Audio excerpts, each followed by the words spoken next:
படிப்பதில் இல்லாத சுகமா, நல்ல பழக்கத்தில் இல்லாத சுகமா, கெடுக்கின்ற பொருட்களில் நீ சுகத்தை வைத்தால் கேட்பதும் பிடிப்பதும் தகுமா.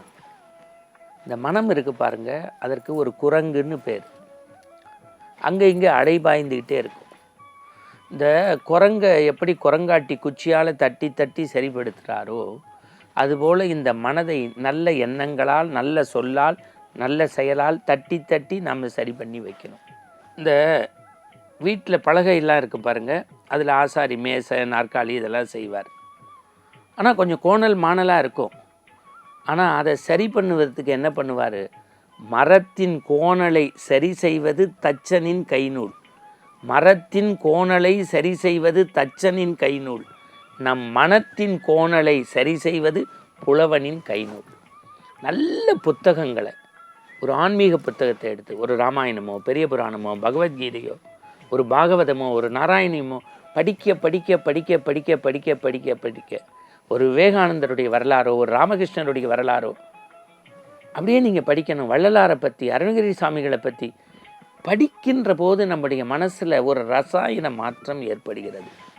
அப்படி நான் படித்து வியந்த பெண்மைக்கு மேன்மை, தாய்மையின் சிறப்பு குறித்த ஒரு உலகப் பார்வை கொண்ட ஒரு கதையை உங்களிடத்தில் பதிவு செய்ய போகிறேன். பொதுவாக தாய்மையின் சிறப்பு குறித்து நம்ம பல தடவை பார்த்துருக்கோம். ஆதிசங்கர பகவத்பாதா சொன்ன மாத்ருகா பஞ்சகம் நம்ம சொல்லி கண்ணில் தண்ணி வந்திருக்கு. 5 பாட்டு. பட்டினத்தார் 2 திங்களாய் அங்கமெல்லாம் நொந்து பெற்ற தொந்தி சரியன்னு பட்டினத்தார் பாட்டை பற்றி பேசியிருக்கோம். ஒரு நாளிகை கழித்து பிள்ளை பேறு நடக்குமே என்றால் சிவாலயங்களை கட்டக்கூடிய மன்னனா வருவான்னு சொன்ன கமலவதி கதையை படிச்சிருக்கோம்.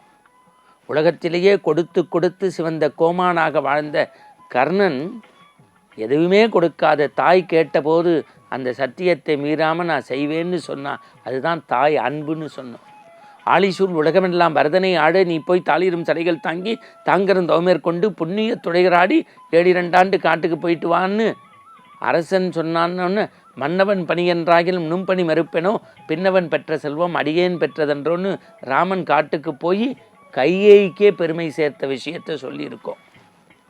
திருச்சுழியிலிருந்து புறப்பட்டு திருவண்ணாமலையில் தங்கி தன் இதயத்தை கரைத்து கொண்ட பகவான் ரமண மகரிஷி கைப்பட எழுதுகின்றார். நான் அரச மரத்து நிழலில் உட்கார்ந்து ஆன்மீகத்திற்கு கண்மூடி தியானம் செய்வதை விட என் தாயாரின் திருவடிக்கு சேவை செய்த காலம்தான் என் மனம் நிம்மதி பெற்றது. இப்படி தாயினுடைய மேன்மை, தாயினுடைய சிறப்பை பலகாலம் நம்ம பார்த்துருக்கோம். ஊரில் கெட்ட புள்ள உண்டு, கெட்ட தாயின்னு ஒருத்தருமே கிடையாது. உலகத்தில் ஒருவரி காவியம், ஒருவரி ஓவியம், தன் சுயநலத்தின் நிழல்படாத ஒரு ஓவியம் உண்டுன்னா அதுதான் அம்மா. அம்மா என்கின்ற வார்த்தை என்பது நம்முடைய சமூகம், இறைவன் நமக்கு கொடுத்த ஒரு மூல மந்திரம். அது ஒரு வேத மந்திரம். அது ஒரு தேவதையை பற்றிய சொல். ஒரு நாள் தொட்டிலில் உறங்கிக் கொண்டிருக்கக்கூடிய ஒரு 2 வயது குழந்தையை ஒரு நாகம் தீண்டி விடுகிறது. அந்த நாகத்தினுடைய தீண்டுதலை வெளியிலிருந்து வருகின்ற தாய் பார்த்து பரிதவித்து போகின்றான். தவமாய் தவமிருந்து பெற்ற பிள்ளை உயிர் பறிக்கப்பட்டு யமன் எடுத்து போகின்றானே என்று தன் வீட்டிற்குள் வந்த தண்ணீர் குடத்தை போட்டுவிட்டு வேகமாக ஓடுகின்றார். பிள்ளையின் உயிரை மீட்டு வருவதற்கு, கணவனை மீட்ட சாவித்திரியைப் போல பிள்ளையை மீட்டு வருவதற்கு ஓடத் தொடங்குகின்றார். ஒரு கற்றாழை செடி அந்த தாயை அன்போடு அழைக்கிறது. என்ன வேண்டும்?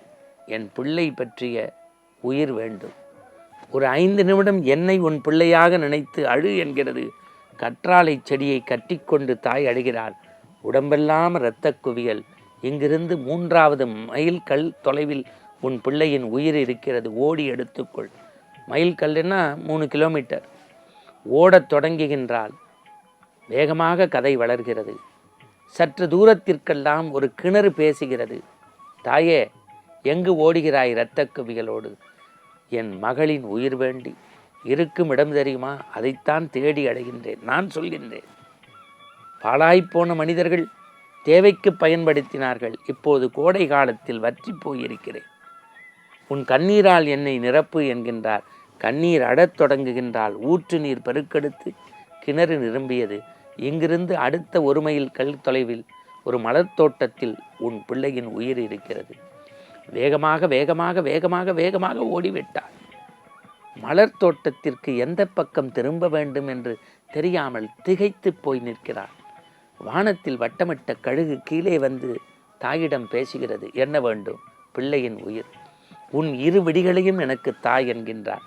கொஞ்சம் கூட சலனப்படாமல் கண்ணப்ப நாயனார் புலியீற்று போல என்று கன்று போற்ற பசுவின் நிலையை அடைந்து கண்ணை கொடுத்ததைப் போல இந்த தாய் இரு விடிகளையும் அந்த கழுகுக்கு கொடுத்தார். வானத்தில் வட்டமிட்ட கழுகு அடையாள அட்டையை எடுத்துக்கொண்டு அங்கே சென்றதைப் போல பக்கத்து மலர் தோட்டத்திற்கு அருகிலே சென்று தாயை விட்டுவிட்டு புறப்படுகிறார்.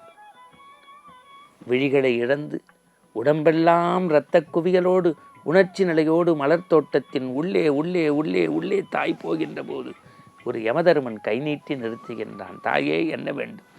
என் பிள்ளையின் உயிர். இந்த மலர் தோட்டத்தில் 1000 மலர்கள் இருக்கிறது. ஏதேனும் ஒரு மலரில்தான் உன் பிள்ளையின் உயிர் இருக்கிறது.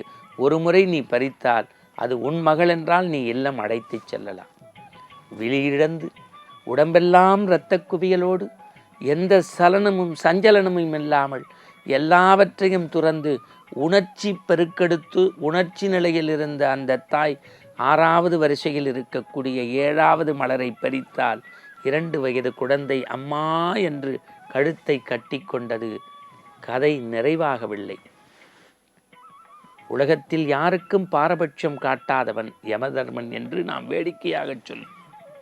அவன் கேட்டான், தாயே, 1000 மலர்களுக்கு மத்தியில் இதுதான் உன் மகள் என்று எப்படி தெரியும்? ஒற்றை வரியில் அந்த தாய் சொன்னால், ஒரு குழந்தையின் வாச பரிசம் தாய்க்கு தெரியவில்லை என்றால் இந்த மண்ணில் யாருக்கு தெரிய போகிறது? ஒரு குழந்தையின் வாச பரிசம் தாய்க்கு தெரியவில்லை என்றால் யாருக்கு தெரிய போகிறது? ஆன்மீக அன்பர்களே, நாம் கும்பமேளாவில் குளிப்பதும் ராமேஸ்வரம் சென்று வணங்குவதும் கோதானம் பண்ணுவதும் அமாவாசைக்கு அகத்திக்கீரையை பசுமாட்டுக்கு கொடுப்பதும் திருக்கோயிலுக்கு கைங்கரியம் செய்வதும் புண்ணியம்தான். அதைவிட பெரிய புண்ணியம் தாயார் வாழுகின்ற காலத்தில் அவர்களை பத்திரமாக பராமரிப்பது. புண்ணியத்தினும் புண்ணியம். தாயிற் சிறந்த கோயிலுமில்லை, தந்தை சொல் மிக்க மந்திரமில்லை, மாதா பிதா குரு தெய்வம். மீண்டும் நற்சிந்தனையோடு நாளை காலை ஆனந்த ஆரம்பத்தில் சந்திக்கும் வரை அன்பு வணக்கம் கூறி எங்கள் குழுவினரோடு விடைபெற்றுக் கொள்கின்றோம். ஓம் சாந்தி.